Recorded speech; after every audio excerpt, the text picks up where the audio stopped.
Good morning, everyone. I'm Morgan Perry with Mid-Continent Public Library reporting to you live from a library. Look at those beautiful study corrals. Thank you so much for joining us today. Here's the deal. People call this the City of Fountains. I get it. The fountains are gorgeous, but really it's the City of Public Libraries. There are so many fantastic public libraries in this city, and in the business community, we're kind of an underutilized resource. So, this morning, GEW Day 3, 2021 is all about getting to know how you can kind of cheat for your business. I mean, utilize databases from the library to make your business more successful. Why work harder when you can work smarter by utilizing data? Now, I don't mean digging through spreadsheets like you're a high school debater.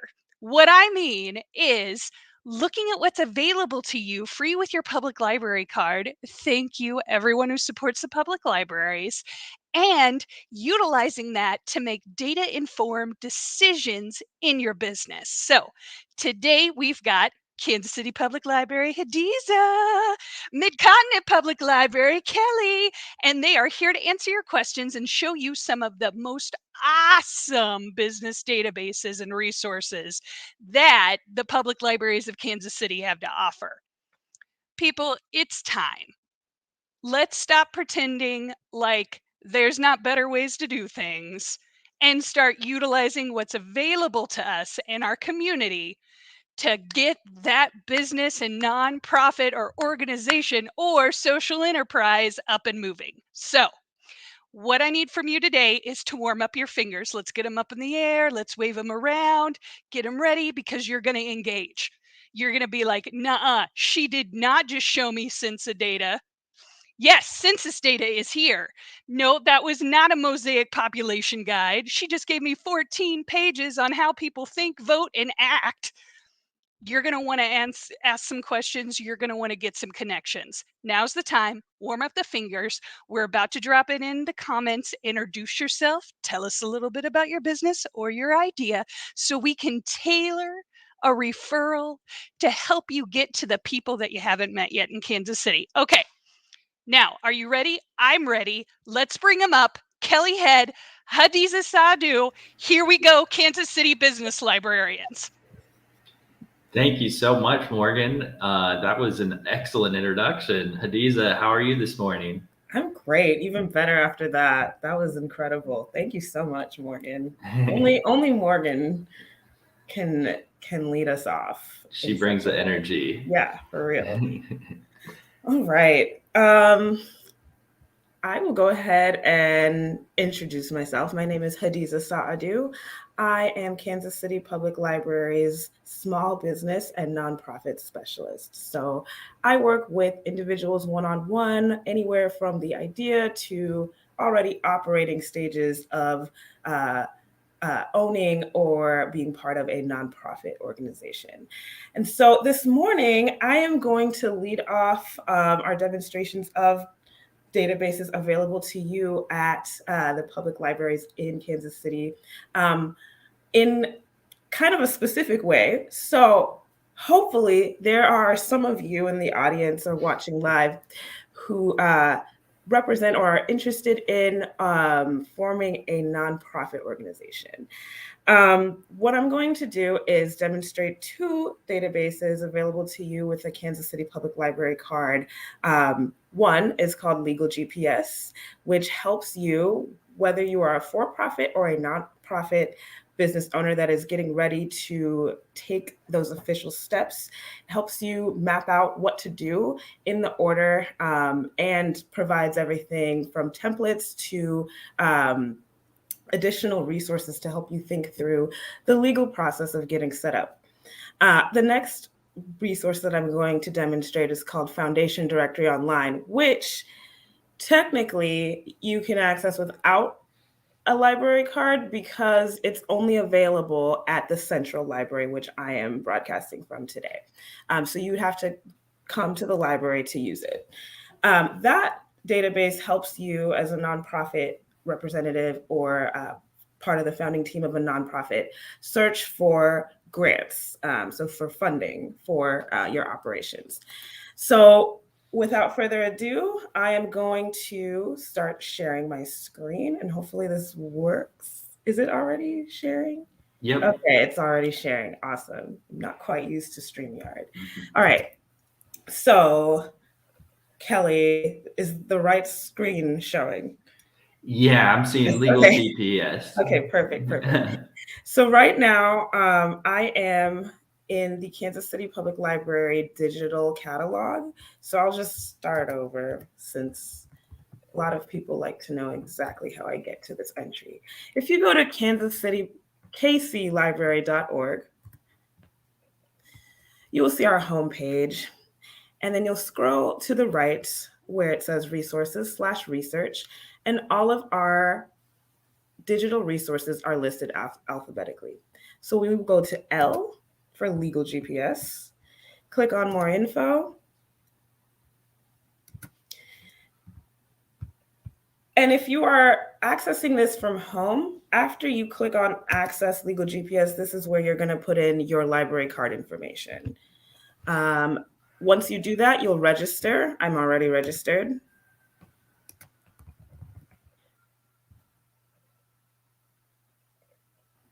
I'm already registered. There we go. Okay, so to give an overview as I reset this dashboard of how Legal GPS works, it's essentially a questionnaire. So each level will take you through a series of questions that will help you decide what kind of entity you want to set up for your business. Today, we are working with Legal GPS as if we want to form a nonprofit. So we already know. What we're going to see as we go through legal GPS is after we get past level 1, level 2 will break down the steps in order of what you're supposed to do when it's time to formally set up a nonprofit organization. So level 1, I'll just read this off the screen. First question is, have you formed an entity? At this point, we are operating as if we have not formed an entity, but we do know that we want to form a nonprofit. What's awesome about Legal GPS is that if you're confused by the question, there's a lot of additional context to help clarify anything that might be foggy. So if you don't know what an entity is, you can click on this link here that gives a definition of what an entity is in the legal context. I'm not going to go through all of that today because if we do, we will be here for the entire day. All right. We're going to say no. Then we're going to confirm. So we have not formed an entity, meaning Legal GPS is going to ask a series of questions to help narrow down the options. So do we know at this point whether we want to form a nonprofit or a for-profit? We know we want to form a nonprofit. Confirm. Congratulations, that made level 1 very short. If by chance you really had no idea what kind of entity you wanted to form, level 1 would have been a lot longer. And I'm available to help with this one-on-one. More information on that later. So after we have finished the questions in the level, we're going to calibrate the GPS, and then you're going to see exactly how powerful Legal GPS is.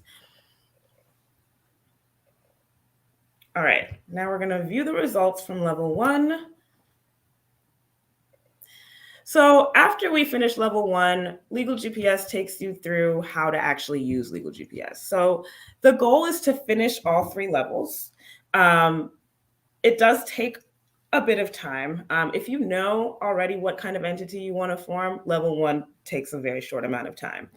But the way you want to think about Legal GPS, since it is called Legal GPS, is it's kind of a set of directions, as it says here, like you'd see on Google Maps. So it's got to tell you exactly which direction to go and in what order to get to your final destination.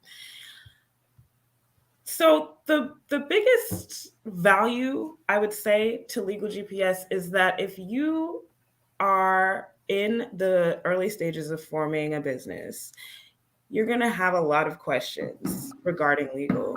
You might know a few things if you've had past experience forming entities, but you're not exactly sure because you yourself are not a lawyer. So you might want to go to an attorney at some point and ask more specific questions.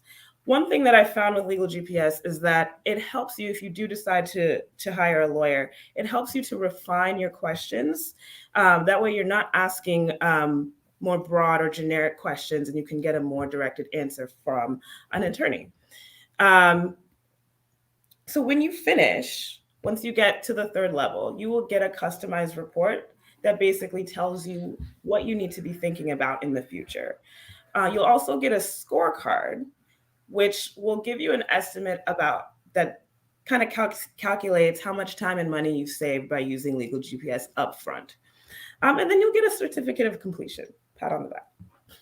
But what's really, really cool is that once you finish the third level, and we will not get to the third level today, but once you finish the third level, it will unlock a vault, which gives you a lot more information for your business and the things that you should think about in the future. It also includes additional contract templates. So about the time commitment to this, it's definitely a time commitment. The first two levels you can usually do in one sitting, typically less than a day. But then level 3, I would also say takes about a day on its own. So level 1 and 2, typically done together. Level 3 is done a little bit later. So the main thing to think about is, yes, this can be overwhelming, but Legal GPS is here to kind of hold your hand through that process. The more time that you spend up front with this, the better it's going to bode for you in the future in your understanding of what to do in the legal environment of getting set up. All right. So after you've read through the first section, you're going to go to the left-hand side and check that you've finished reading it, and then it will track your progress. In level 1's results, there is a section here called How Does Legal Affect My Business, which the one example that I really like to cover here covers a very specific issue in the process of getting registered as a business. So essentially here, it is your responsibility to read through this so that you can get a good understanding of what common issues business owners and nonprofit founders face when they get ready to start a business or after they've started operating. One such example is the issue of coming into infringing on trademarks and service marks. So this is example 1. In 2016, a women and minority-focused incubator launched its operations. The next year, a funding company that was based in a different state but had the same name was able to bring a federal lawsuit against this incubator for using the name. So the lawsuit itself cost the incubator thousands of dollars, and they lost the right to that name, and they had to completely rebrand, which meant that they lost a lot of goodwill. So if you're not familiar with the term goodwill, it has to do with how you are perceived by existing and potential customers or people that you serve through your business. So the issue with example 1 here is that although the women and minority focused incubator, they diligently made sure that the name that they chose was not also chosen by another business in the state that they registered in. What they neglected to do after that was to also perform a trademark search. And if they had done that, they would have seen that the funding company founded in a different state had that name and would have had claim to that trademark. So that is why the funding company was able to bring that lawsuit. And it was a very costly mistake for this women and minority-focused incubator that is trying to do a little bit more good in the world.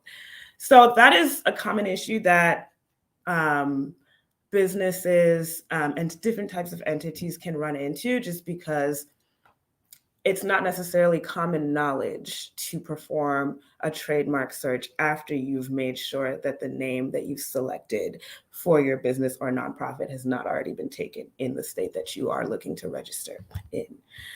All right, so that's just one example. If this is something that you think will be useful to you, definitely read through examples 2 and example 3. And there are videos embedded within Legal GPS that just add additional context to what is being presented. So there's just a lot. And we've barely even covered the surface. So now we're going to continue on to level 2. Level 1 is complete. All right, now level 2, begin. Okay. So we know we want to form a nonprofit. We're going to assume that we have a few people in mind, and we've talked kind of vaguely about forming this nonprofit, but we know that eventually we want to make it happen. So we haven't really done much other than say we want to form a nonprofit that is focused in the arts. We've just decided that right now. So to this first question, have you selected directors for your nonprofit? And if I don't know what a director is, again, I can click on this link and get more information. And now I'm going to say we've selected let's look through these answers. There's yes, no, and we've selected at least one director, but are still determining the remaining directors. I think C is the right answer because I know that I want to be a director and potentially another person would be as well. So I'm going to say C. I'm going to confirm. And that made level 2 extremely short. So we finished level 2's questionnaire, and now we're going to calibrate the GPS and see what happens here. This is my favorite part.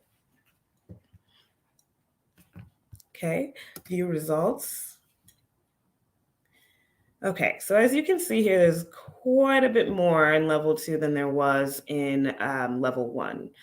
And the way that I like to go through level 2 from the vantage point of forming a nonprofit, or actually any entity, to be honest, if you know precisely what entity it is that you want to set up, is basically if we look over here on this left-hand side, after we read the directions, of course, we can kind of read the left-hand side as the steps that you need to take and in what order to get your nonprofit officially registered. So we have read level 2's directions. Gonna select that so that we would mark our progress. So if we're gonna form a nonprofit, the first thing we're gonna do is choose the best state to form it in. In Legal GPS, once you get to level 2, the most important parts after reading each section very thoroughly are these take action sections. Once you start to understand more of the context of what it means to choose the best state to form the nonprofit, take action here is telling us to find out which state makes the most sense. So this is where the jewels are, I would say, in Legal GPS. There's quite a bit to read through and watch and download. And this will essentially take you through the logic of how to determine the best state. So I'll just kind of skim through a few things to think about. So I'll just read this. So if you're at the point of choosing the best state, the first thing you can think about is where your nonprofit would be physically located, the state in which the majority of the nonprofit activities take place, the state in which the majority of the fundraising of your nonprofit activities takes place, or the state in which your directors, officers, and members are physically located. So there are 4 variables to think about to determine what makes sense as far as deciding what your home state should be. So I will stop right there for that and continue through the different steps. So once you have determined and you've gone through this, and again, this is extremely abbreviated, but once you have determined the best state, to form your nonprofit, that's going to be the time then when you are going to choose a name for your business, which is a nonprofit, because nonprofits are also businesses. So what you're going to do then is conduct a business entity search on the Secretary of State website. You could also call the state's office if you wanted to. But what you're doing here is making sure that nobody has registered your business name in the state that you're looking to register in this case, usually Missouri, sometimes Kansas. So if it's the case that you want to operate under your legal name, and then later on you want to operate under a different name than your legal name, you can file a form called a doing business as, or a DBA. And so in this section, this is where you're going, if this is what you decide to do, you're going to learn how to prepare and file a DBA, or a fictitious name. And there are downloads here to help you. All right. Once you have determined that your name is not taken by anybody else in the state, that is when you're going to conduct the very important trademark search to make sure that you're not infringing on any other businesses or individuals' intellectual property rights. So the main thing to think about here is, even if there are no duplicates within your state, someone else could have registered a name that is the same or similar to your business's name. So in this take action, this is, I think, one of the lengthier take action sections in level 2. There are a plethora of resources here to help you when it's time to do a trademark search. And there's also examples of lawsuits that have entities have gone through based off of this very, very thing. So again, a lot to read through, which I'm not going to get to today. And I feel like I'm kind of cheating you in that sense. But it's suffice to say, there's just a lot to distill and take from Legal GPS, because again, it holds your hand and it provides everything you need within the tool. You do not need to go out and find the templates that you need for each step. They're there. All right. So once you have conducted a successful trademark search and determined that you are not infringing on anybody's intellectual property, you will then determine your initial incorporator and registered agent. And if you don't know what those are, again, you can click here and learn more. Click on the links.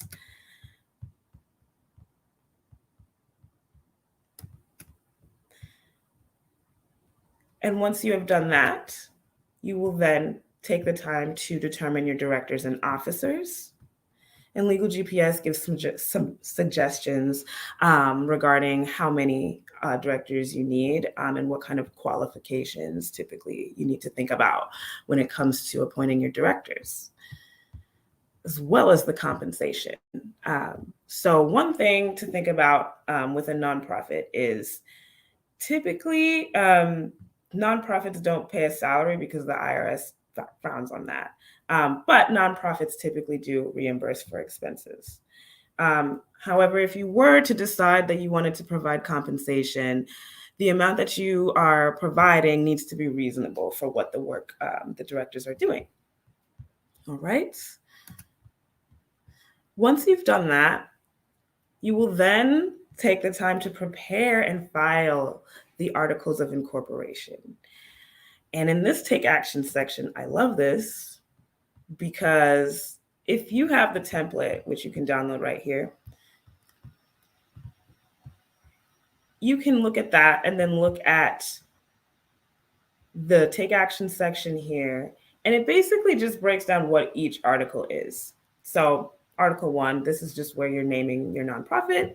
And then it's going to go through each one so that you don't have to guess what's going on with each article. So Article 7, you can basically just copy and paste this language and fill in the blanks as needed, and so on and so forth.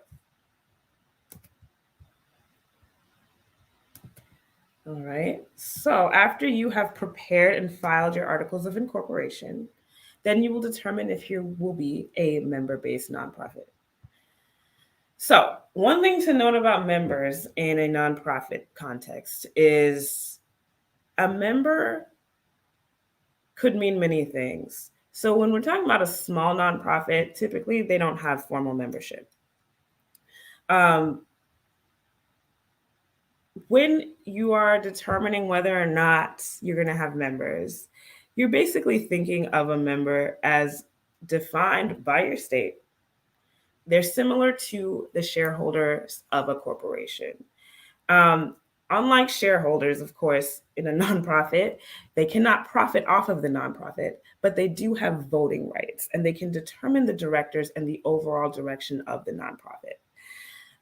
So this is different from when a nonprofit has a more figurative type member, where there's a select group of people, patrons, like the Young Friends of a Zoo. And those are people that maybe pay an annual fee to get discounts. So they're kind of a preferred patron base, if that makes sense. So that is not what we mean when we're talking about members, whether you're that is not what we mean when we're about to decide whether or not we want to be a member-based nonprofit. What we're deciding there is if we want to have members that will have voting rights. All right. And then in this take action section, this is where you're going to learn more about determining your membership structure. You'll learn about the rights that members have, when members might not make sense, and when it might make sense to have a formal membership. All right. So once you've determined whether or not you'll be a member-based nonprofit, that's when you're going to go ahead and prepare the bylaws. So bylaws are basically your operating rules as a nonprofit. So you don't, as far as the eyes of the federal tax law, there's not any specific language required, but state law tends to require that nonprofits have bylaws. So it's just good to have them in general. So in this take action section, this is where you will use Legal GPS's bylaws template, and I can just download it. Hopefully it doesn't take forever to download so that you can see it. I don't know if it will show, but basically, let me see if it will show. I doubt it. Kelly, can you see that?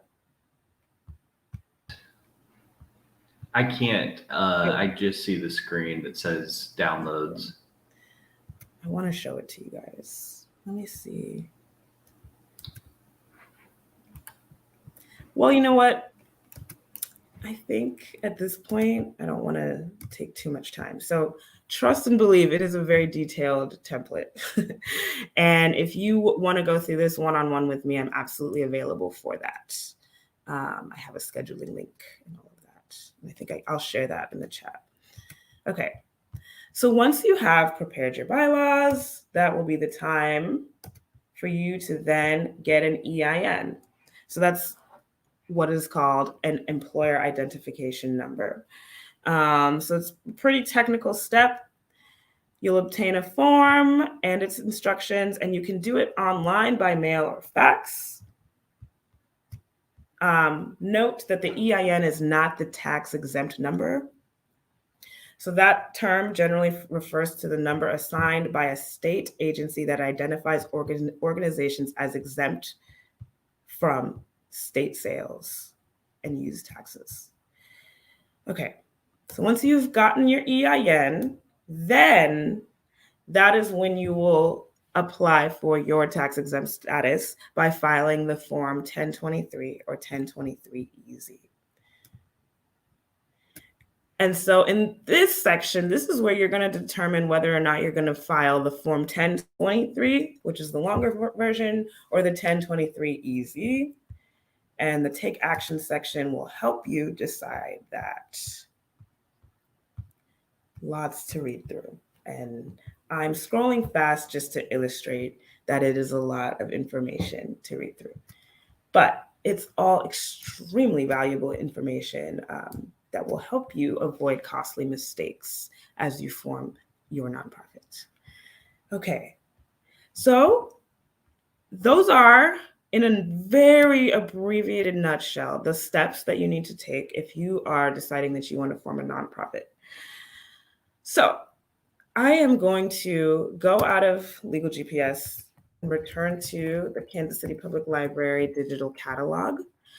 And we're going to say that a few weeks have passed after we've gotten our tax exempt status, and now we are ready to apply for grants for funding for our arts-focused nonprofit organization based in Kansas City, Missouri.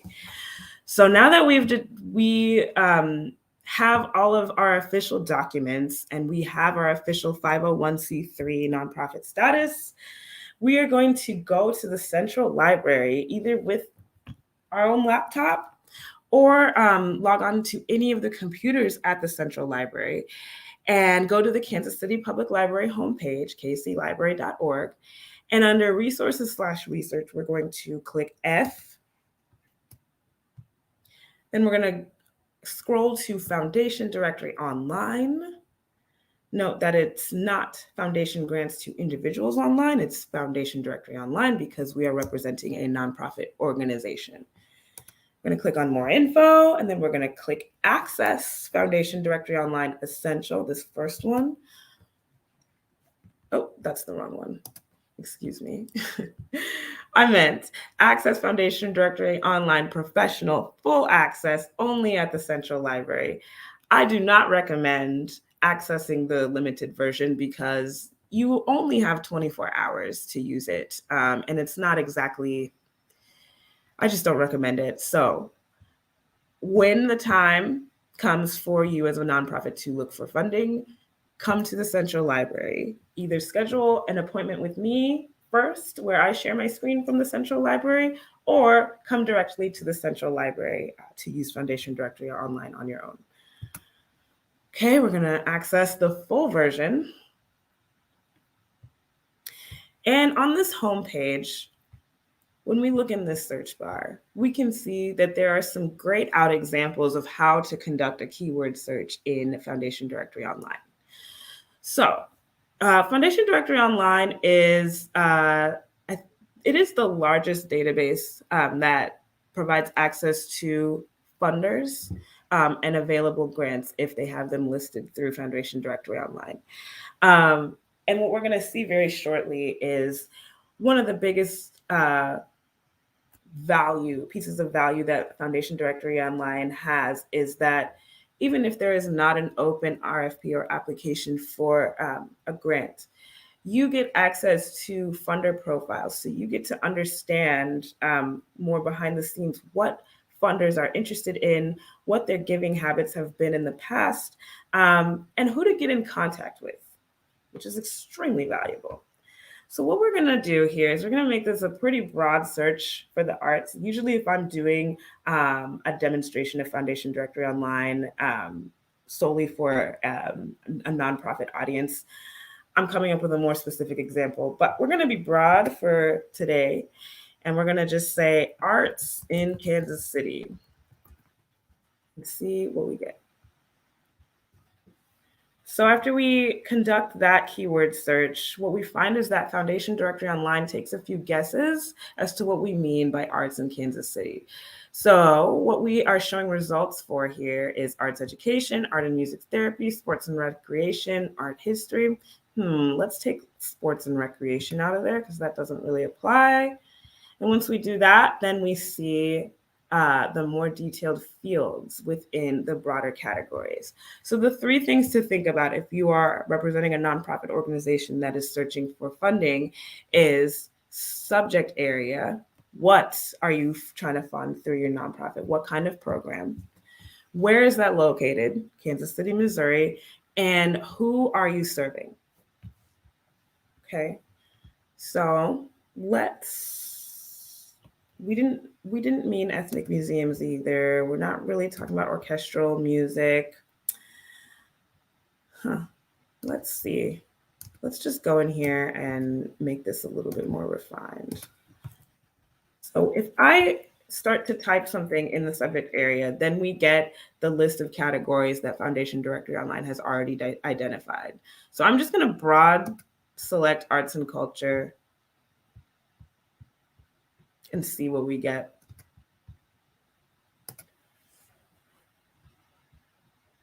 So it is pretty much the same results here. We have 4 grant makers, 11 grants, 8 recipients, and 6 990 tax forms that we can look through. So let's look at these grant makers. There's only 4 here. We'll click on this first one, Butler Manufacturing Company Foundation. When we click on this funder, what we get is the funder profile.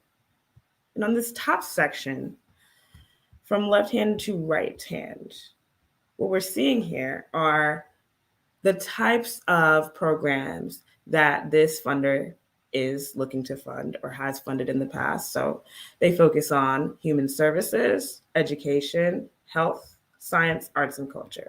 So from the jump, what we're seeing here is this actually might not be the best fit, just because arts and culture is 1, 2, 3, 4, 5th in priority.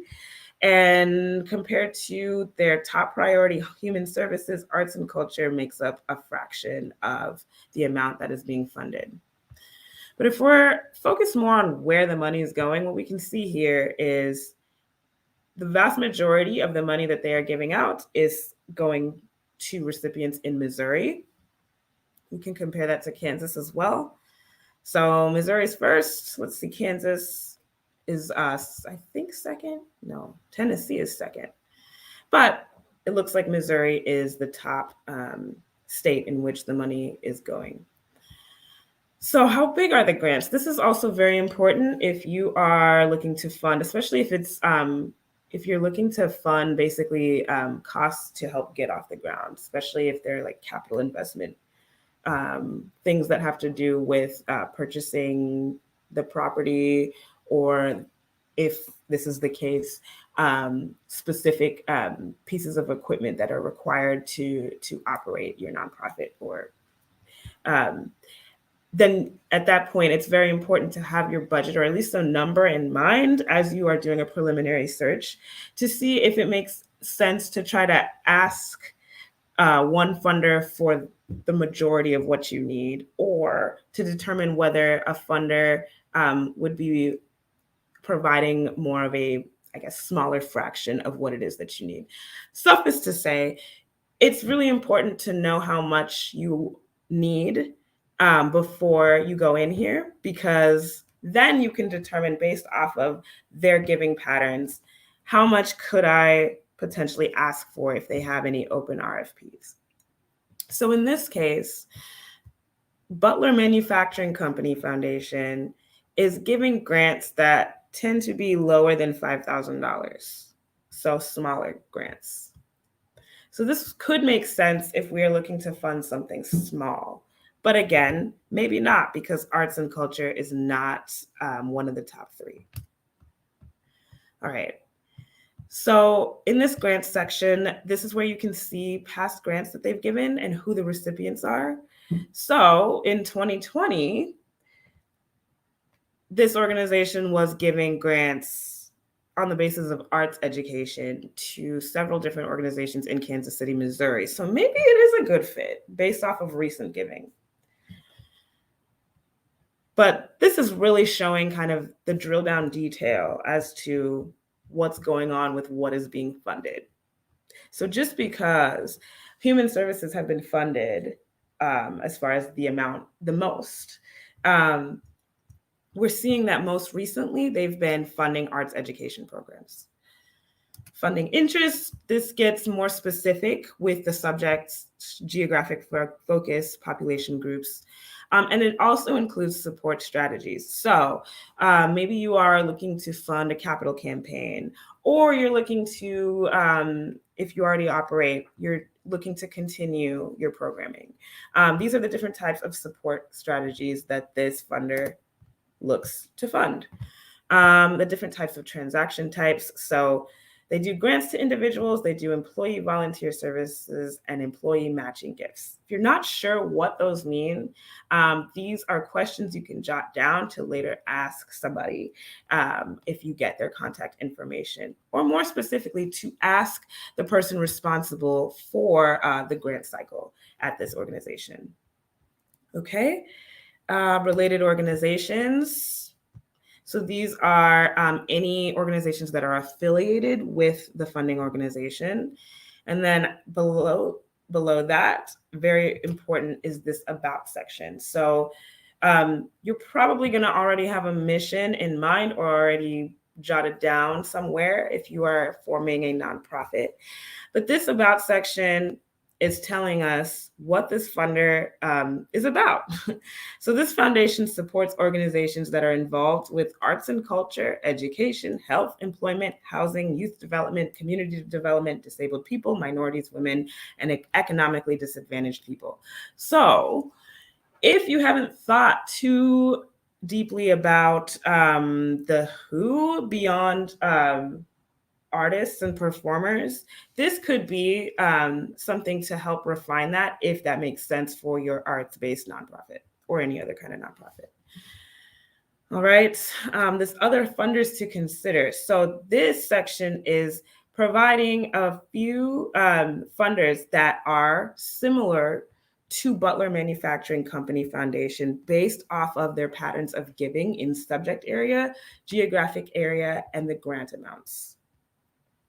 Okay, so applications, RFPs.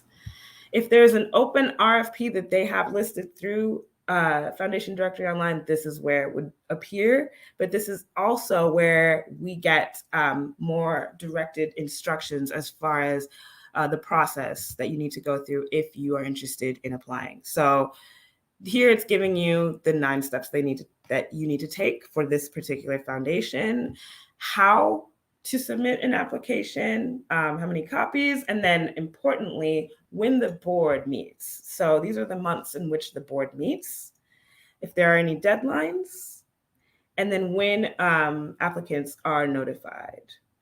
This here, giving limitations, is the most important section here because this is going to determine whether or not you're eligible.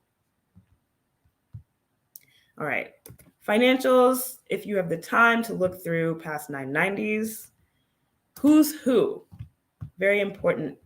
If there is not an open application, you might be able to get your foot in the door by getting connected with any of the officers listed that you can cross-reference with LinkedIn, if you have LinkedIn. And then contact. This is contact information for the people or person responsible for managing applications or answering questions about any applications or the application process itself. All right. So I'm going to go ahead and stop sharing. And in the chat. That was awesome, Hadiza. Thank you so much. Yes, no problem. Thank you. If you have any questions for Hadiza, feel free to put those in the chat. And she's also shared her email if you want to reach out directly. I am going to start sharing my screen. Was there anything else you wanted to say, Hadiza? Sorry. No. Okay. So I am Kelly Head. I'm the Business Information Librarian at Mid-Continent Public Library. As Morgan was saying at the beginning, there are a ton of great libraries around the KC metro area. Mid-Continent is one of them. Kansas City Public Library is another one of them. We've also got Johnson County and Kansas City, Kansas. The great thing about the libraries in the KC metro area is we all have reciprocal sharing agreements. So if you want to get a library card with any one of those that I mentioned, you can. So that is something that is pretty unique to our metro area and gives you access to a lot more resources than most people will get access to. I always like to point out that you can get a free library card on our homepage, which is mymcpl.org. It'll just have you fill out some information, and once you've done that, they'll give you, they'll email you, and then they'll give you the number, and you can use that number to sign into the databases right away. You don't have to wait for them to send you the physical card. So you can get access to those databases that we're going to show you today as soon as you sign up for a free library card. So today I'm going to be looking at the for-profit business side. Hadiza did a great job showing you how to use resources at the library to work on your nonprofit. Now I'm going to show you some resources that you can use from the library to work on your for-profit business. And the place we're going to start out is on Square One's small business homepage, which is listed up at the top there. And all of our databases are listed under this Browse Resources button. So if you click that, that shows you the full list of all the business databases. And then if you wanted to see all the databases the library has, you can click A to Z list or browse them by subject. We're going to take a brief look at a few of these and a little bit longer look at one of them. So Demographics Now, Entrepreneurial Mindset Training Course, and Plan Builder will be the databases that we're going to go into. I'm going to show you Entrepreneurial Mindset Training Course first, just because that's a good one to start with. If you're not really sure what your business idea is, or if you kind of are in the process of refining it, you may have like a vague general idea. This Entrepreneurial Mindset Training Course is a really good one to take. It has a book that is kind of the companion piece to it called Who Owns the Ice House? It's by Clifton Talbert. It's a book that I think both of us have in our collection. And it just talks about his experience of growing up in the South as an African-American man and observing his uncle who had a business as an ice house. So people could go and get ice, or actually he would deliver ice to them. And Clifton, as a young man, helped him out with that and learned everything he knew about business from observing his uncle. So that's kind of the background to this course. And then you have different videos that you watch where people who have started from something very small and grown their business into something pretty large, talk about how they got into the business, what their initial mindset was, and how that slowly changed over time, and helped them to think more like an entrepreneur. So you have all kinds of these video interviews with successful business owners. One of the people they interview is the guy who started 1-800-GOT-JUNK. They have people from all backgrounds and walks of life. My favorite group is the father-daughter team that run a cleaning business, and they just talk about how they, started very small and, kind of pieced together an office from, used equipment, and then slowly over time grew into this kind of cleaning business empire. So lots of inspiring stories in this one. It's a really good place to go if you know you want to start a business, but you're still not quite sure what your idea is, or if you are cut out to be an entrepreneur. So definitely check that one out. The next one I'm going to show you is Plan Builder. So this is a tool that you can use to create a business plan, or sometimes people just use it to kind of put their ideas down somewhere so that they can go back and, revisit things that they, strategies that they had concocted to grow their business, or, a plan for breaking even. You have 5 different sections here. It has you sign up for a free account to get started. And then the first step is to go through an entrepreneur profile worksheet where you talk about yourself a little bit, not so much for you to learn about your own mindset, but for other people you may be working with, whether that's a bank or a business partner or investors. A lot of times they want to know, not only do you have a good business plan, but are you as an entrepreneur able to execute on that business plan? And this is where you get to talk about yourself a little bit. So what do you love to do? What is the network? What does your network look like? How do you handle setbacks? So you just click the purple button. It gives you some questions that kind of expand on this top one, and then some prompts for what you would include in your answer, and then an example of how somebody else would fill it out. So it doesn't have to be very long, just a few sentences, and then you save your changes when you're done and go back to the dashboard. That section is fairly easy. You can usually get done with it in about a day or so. And then you move on to business ideation. And this uses a tool called the Lean Business Model Canvas. Tells you it comes from this book called The Lean Startup by Eric Ries. That's another great book that I believe both of us have in our library collection. This is almost like the bullet point version of your business plan, or like the skeleton that you're going to flesh out later. And it walks through 9 core components of your business, starting with the problem that you're solving for your customer. And so that's kind of a shift for a lot of people who maybe just vaguely know about business. A lot of times they want to start off and think about the product or the service they're offering to their customers. And the shift in thinking about starting businesses is to focus more on what's the problem you're solving for your customer, and ideally what is the migraine problem as opposed to just the headache problem. And shout out to Diana Kander for that example. She has a great book that talks about the difference between those two, which if you would like to talk more about that, I will be discussing at noon at the book club. So that's going to be one of the books I'll bring up and go into in a little bit more detail. But they give you an example of how a coffee shop would fill this out. And this coffee shop is solving the problem of there not being anywhere to get coffee in the center of town. There's only a Starbucks on the outskirts of town. And so this place is proposing to bring a locally themed coffee shop to the center of downtown where people can walk to it. And they are going to specialize in ice drinks because they know that there's a lot of foot traffic during the summer. They measure their success by creating that sense of where everybody knows your name. Their sales channels, mostly storefront, is going to be the main one, but they're also going to go to community events to advertise. Their cost structure is it's going to take about $20,000 to get it started.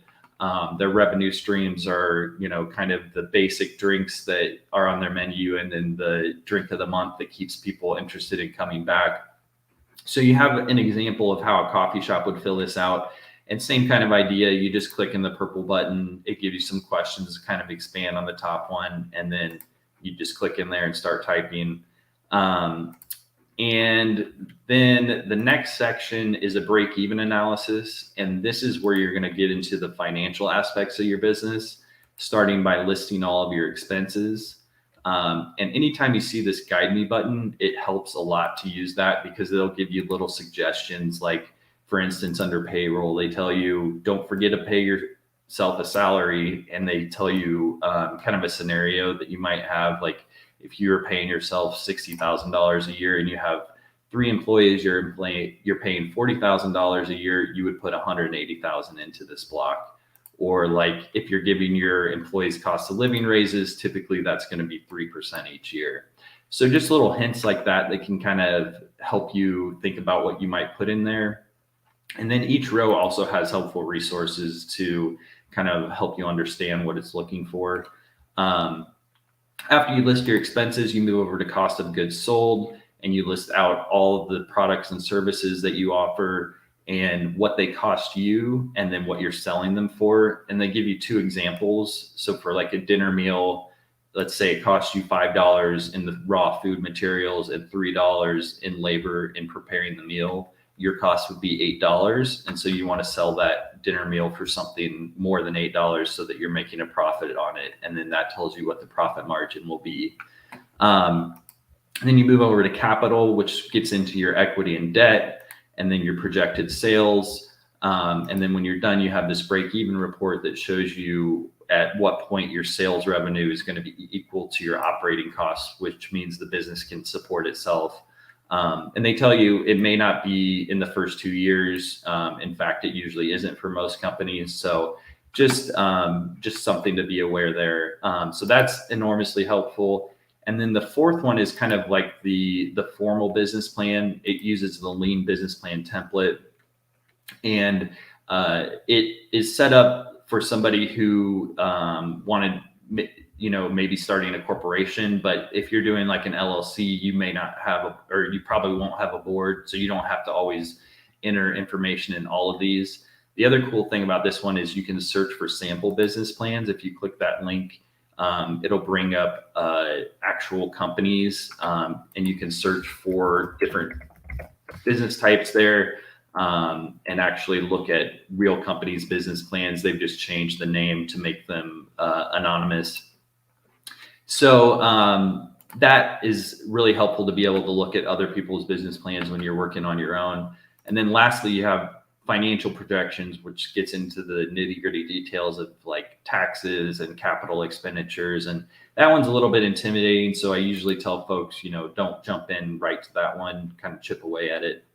And then when you're done, you have the ability to email the document to yourself or download it. And I usually say you want to do that as a Word doc, so you can add pictures, edit it, change the font, things like that. So that's the Plan Builder database. And then the last one I'm going to show you is Demographics Now. And so this one is a database where you can learn about who lives in a particular area. So who are your potential customers and what sort of characteristics do they have? You start off by putting in a geo filter. So like, let's say you want to look up Blue Springs. It's going to ask you which one you mean. And then once you have that in, you can go under the demographics tab, and the majority of the data is going to be under this tab. And what I usually recommend folks do is just start by running reports under the report type comparison. And you'll see all kinds of good information that you can download and save either in an Excel file or PDF or whatever works for you. So this is showing the 2021 population by age for Blue Springs. The total population is 56,893. And then for different age ranges, it gives you what percentage of that total population that category has. And then it also breaks it out by female and male by age, the projected 2026 population by age. And so that's just one report, and there's all kinds of reports you can run on here. And then once you do that, you can go under report type summary, and they have even more that you can run. One of my favorite ones, and one that Morgan mentioned at the beginning, is the Mosaic Summary Index report.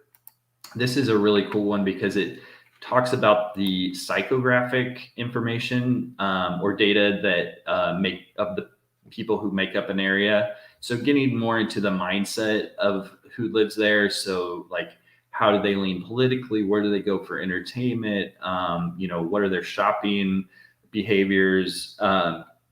So the marketing firm that created these customer personas gave them some interesting names, and they kind of group them together. So similar customer personas will be listed under these cluster groups. And it's showing you how much of the population in the area you're looking at is made up of people in that customer persona group. So like this across the ages is 6.2% of the people in Blue Springs, which is a decent amount. So it'd be worth taking a look at. And it just tells you some characteristics of who these folks are. So some of their key features, what their average age is, age of their children, size of their family, household income, how quick they are to adopt new technology. This shows you their preferred marketing channels. So if the number is above 100, that means they have an above average response rate to that form of marketing. So, or advertising. So for these folks, social media is the number one, or actually no, email is the number one way to reach them, and social media is second. If you were going to market to these folks, you'd probably want to stay away from radio. But the other ones are about average or a little bit above average. So pretty much any of the other ways of advertising would work to reach these folks. And then if you scroll down further, you get a little bit of a narrative of who they are.